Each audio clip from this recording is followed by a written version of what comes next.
2025 வந்தாச்சு. ஆனா இன்னமும் இந்திய திணிச்சுக்கிட்டே இருக்காங்க.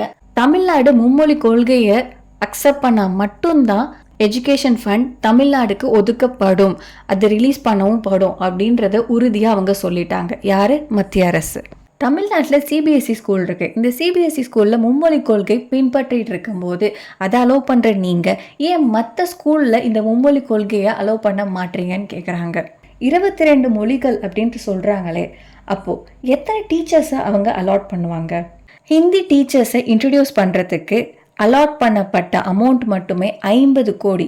மொழி திணிப்பின் ஊட இவங்க செய்கிற அரசியல் பல மொழிகள் அழிவதற்கு காரணமாக இருக்குது. ஹிந்தி திணிப்பு எதிர்ப்பு இது வெறும் மொழியை பற்றின பிரச்சனை மட்டும் கிடையாது, ஆனால் அதிகார திணிப்பு பற்றியது. 5000 வருடம் பழமையான நம்ம தமிழை அழிக்கிறதுக்கு இவங்க செய்கிற சதி தான் இந்த மும்மொழி கொள்கை.